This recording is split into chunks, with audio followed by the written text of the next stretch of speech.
This photographer had a photo shoot with a couple, their 2 sons and their dog. When it was time to sort out all the pictures, something happened she would have never expected. One of the pictures caught her attention, and when she zoomed in, she got the scare of her life. But before we start, smash the like button and make sure to subscribe if you haven't, and hit that notification bell so that you won't miss any new stories. Grace was a part-time photographer and had been doing photo shoots all day. She was now filtering the pictures from today, removing the failed ones and selecting the good ones. It had been a busy day. What she was really looking forward to doing was laying on the couch doing nothing. It had been a chaotic week at the newspaper where she worked as a journalist. But before she could relax, she needed to finish all her work. She wanted to edit one more batch of pictures before calling it quits. So Grace decided to choose the photos of the family of which she knew the mother. As a final check, she goes through all the pictures again. Everything seemed to check out, but suddenly she noticed something peculiar. Did she see that right, or was she tired from all her work today? There appeared to be something on one of the photos that wasn't on any of the other ones. There was indeed something in this picture that wasn't in the other ones. How could that be? What was it? To answer that question, she zoomed in. It was like her breath was taken from her. It couldn't be. There had to be some sort of explanation. It had to be a trick. In the picture in question, one of the sons was sitting on his father's lap, but something was off. Some sort of gray pouch was sticking out beneath the son's bottom. Grace had recognized it immediately, but was she sure? It couldn't be right? Grace zoomed in as far as she could right on the gray pouch, after which she opened up her laptop from the newspaper and searched through her files. It had to be somewhere in here. Her mind was racing. Grace was sure she had recognized the weird gray pouch, but she didn't want to be correct. She was looking for a file, hoping to be wrong, although that hope became smaller with every second that passed. Her heart skipped a beat when she saw the file she sought. With some hesitation, she double-clicked the file, and a whole news article appeared on the screen. Grace didn't care about the text.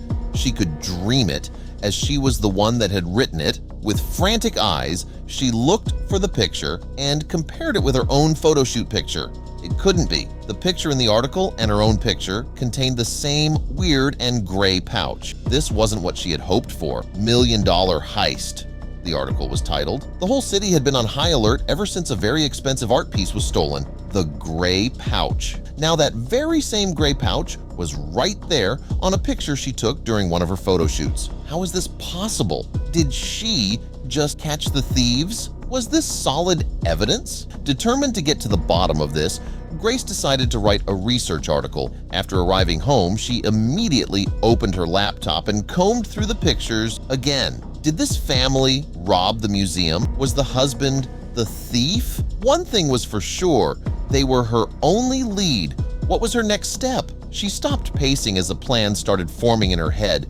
She was going to visit them. It was her only solid lead and would logically be the best way to continue the investigation. Grace started packing her things. She grabbed her laptop, a flashlight. On her way to the car, Grace dialed a number. Her heart skipped a beat from relief when a familiar feminine voice answered. "Is it okay if I stop by? The pictures are finished," Grace asked the wife. "Yes, of course.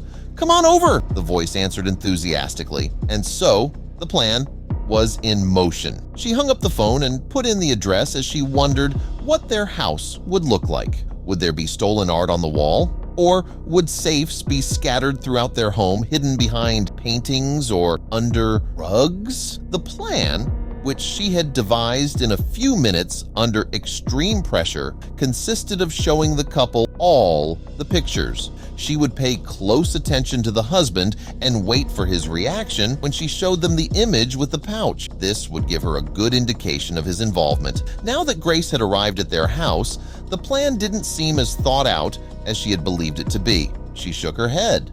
Moments later, she was sitting in the couple's living room, nervously fidgeting with her fingers while she waited for the wife to bring her tea. When they had all sat down, Grace set her plan in motion. She showed them the pictures of their shoot, including the one with the pouch. Anticipating a reaction, Grace gasped in surprise, which she managed to cover up with a cough. What was going on? Didn't he see the pouch? Her mind raced, but she couldn't let them notice her worries. So she cleared her throat and said, "Well, That's all. She tried to hide her disappointment by spilling some tea and going to the bathroom.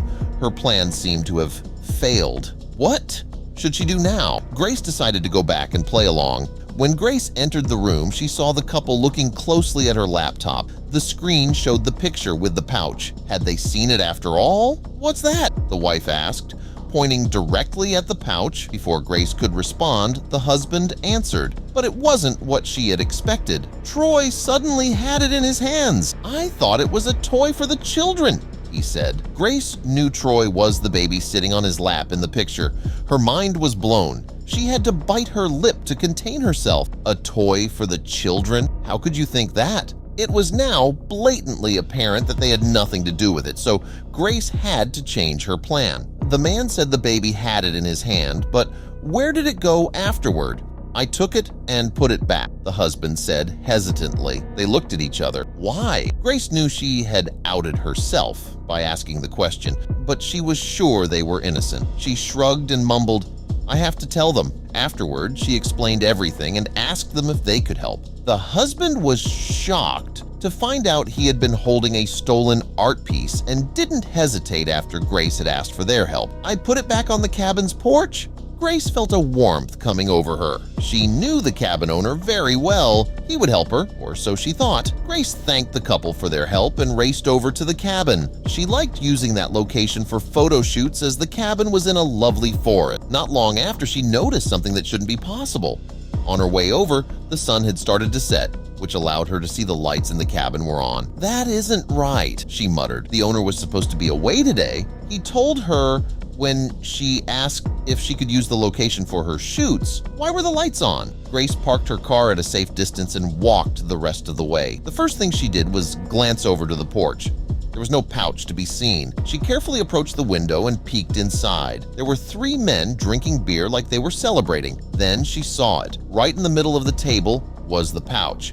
It couldn't be more apparent than this. These 3 men were the thieves. It was like her heart was in her throat. She could hear it beat so loudly. She had to do something, but what could she do? Then she remembered something. Grace grabbed her cell phone from her pocket as silently as she could, and he ensured the flash was off before taking the picture. She moved away carefully and sent the picture to one of her contacts, after which she dialed the number. Her heart raced when she heard the person answer. "Sergeant Rogers," said the voice on the phone. She had called her police contact from the newspaper, whom Grace was sure she could trust. "I've sent you a picture. Take a look and send some help," she whispered. Scared, the people in the cabin heard her talking, even though she was at a safe distance. She heard a gasp coming from the phone. "Is that what I think it is?" Rogers asked. Grace kept whispering while she explained everything to the sergeant. "These are the thieves. I need help," she finished the story. Without hesitation, Rogers assured her that help was coming and urged her to keep safe. 2 police cars came racing toward the cabin. Not much later, but what felt like ages, the officers had arrested the men and were ready to take them to the station. After catching her breath, Grace drove after them. After leaving the police station, Grace went home and wrote her research article, which was a huge success. It was the headline for over a week. She got a full-time job offer with a raise and was rewarded by the museum, as the diamonds that were in the pouch were now named the Grace Diamonds. Tell us what you think about this story and share it with your friends. It might inspire them and brighten their day.